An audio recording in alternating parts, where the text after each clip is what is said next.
नमस्कार, मैं डॉक्टर भावना तोमर। आज हम इस बात पर बात करेंगे कि अगर आपके सामने आप नॉर्मल कहीं भी पब्लिक प्लेस पर हैं और कोई बेहोश हो जाता है या आप घर पर ही बैठे हैं और आपका कोई लव्ड वन बेहोश हो जाता है तो आपको क्या करना चाहिए। उस वक्त समझ नहीं आता कि इसको क्या हो रहा है। तो कुछ साइंस हैं जो हमें देखने चाहिए। अचानक बेहोशी होने में यूजुअली या तो दौरा पड़ना या वेज़ोवेगल सिनकोप या फिर लकवा, ये या स्ट्रोक, ये 3 चीज़ें यूजुअली आती हैं।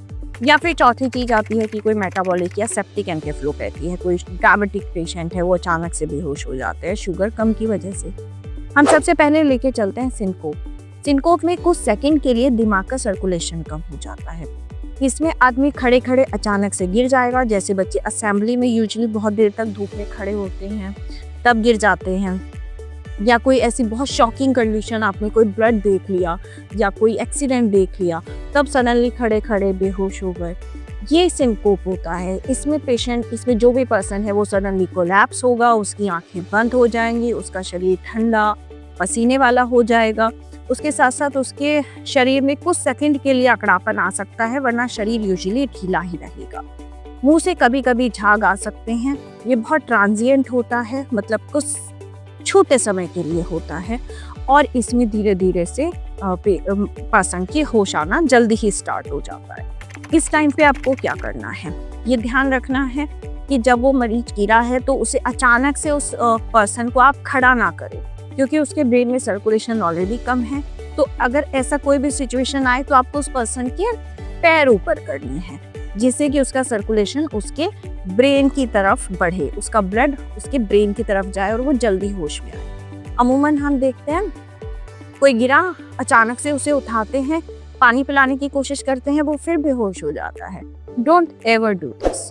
जो गिरा है उसको आप लेटे रहने दीजिए। ध्यान रखिए उसके आसपास कोई ट्रॉमा ना हो, कोई ऐसी चीज ना हो जिससे उसे चोट पहुंचे। अगर वो सड़क के बीच में है तो उसको आप साइड में करें, लेकिन कोशिश करें कि उसको लेटी हुई कंडीशन में ही शिफ्ट करें या उसके पैर उठाकर उसके बाद शिफ्ट करें। सेकंड थिंग, इसमें जब आदमी होश में आता है तो बहुत कंफ्यूज नहीं होता, वो ठीक होता है, वो बात समझ सकता है, लेकिन उसे थोड़ी सी कमजोरी महसूस होगी। तो आपको जब वो पूरा होश में आए तो कोई भी सॉल्टी लिक्विड उसको दे सकते हैं।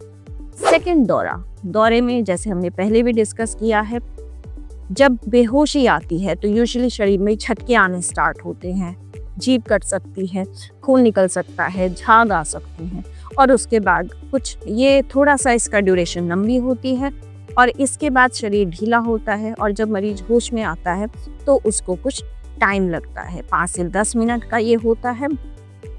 और होश में आने के बाद भी थोड़ा सा गफलती रहती है, थोड़ा सा कंफ्यूजनल स्टेट रहता है कि मेरे साथ क्या हुआ है। इसके प्रिकॉशन के लिए आप पर्सन को अगर हो सकता है तो जब उसके झटके आने बंद हो जाए उसके साइड से लेटा दे, उसको थोड़ा सा नेक सपोर्ट दे सकते हैं।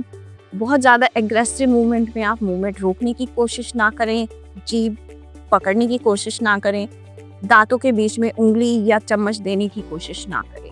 किसी भी तरीके से कोई हर्ट या ट्रॉमा ना हो ऐसे पेशेंट को, उसके लिए उसके आसपास की चीज़ों को आप हटा सकते हैं। तीसरी चीज होती है स्ट्रोक।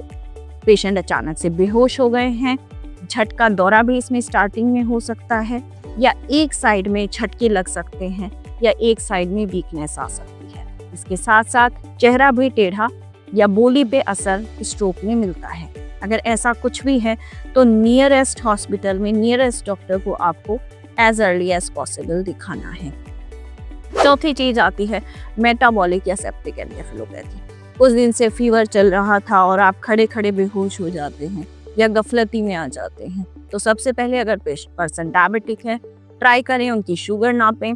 शुगर बहुत ज़्यादा या शुगर बहुत कम होने पर भी ऐसा हो सकता है, तब उनको नियरेस्ट मेडिकल हेल्प में पहुंचाना चाहिए।